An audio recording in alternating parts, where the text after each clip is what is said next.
Hello hi सांग मैंने आज हनुमान जयंती सन्धार आम बुलू आइलु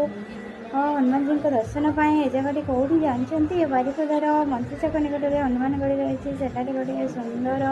हनुमान जी गोटे बड़ मूर्ति रही ये केते सुंदर साजसज्जा हो बहुत सुंदर लगुच सतरे लोक मैंने लंबा छिड़ा होती प्रसाद खाइबा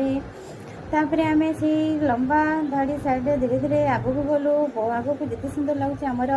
उत्साह से बढ़ी बढ़ी जाऊँगी बहुत सुंदर लगुच बहुत सुंदर सजाई तापर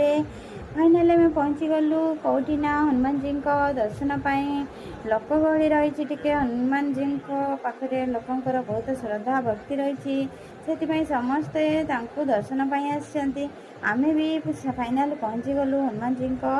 निकट में हनुमान जी को दर्शन कलु हनुमान जी को प्रणाम कलु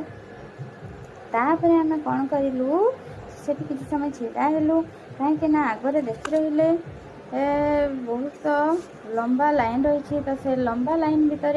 आम प्रसाद केमी खाइबू भाविलु तापर किसी समय दर्शन कलु से छिड़ा हेलु केमी आम भीतर को एंट्री करूँ तापर भाविलु तापर किसी समय छिड़ा है जाऊ भगवान को दयारू आम से किसी लोक जो लाइन रे भीतर को प्रवेश कले सहित फाइनाली आम धाड़ी पशिगलु से धाड़ी तापर फाइनाल आम प्रसाद निकट में पहुँची गलु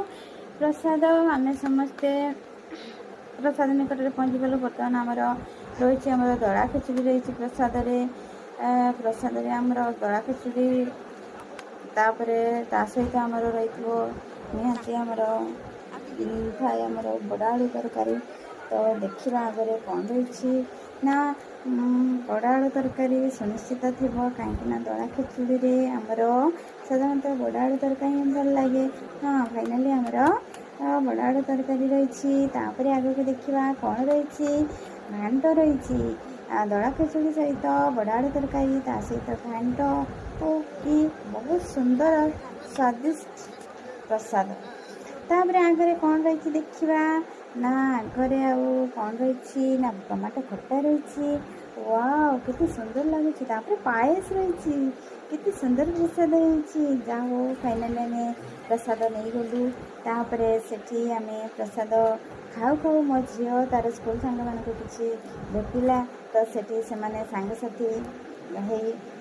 समस्त मिसी प्रसाद आनंद रे खाइले आम भी आनंद रे बहुत मजा मस्ती आनंद रे आम प्रसाद खाई सारा आम समस्ते सांग घर को फेरिलु।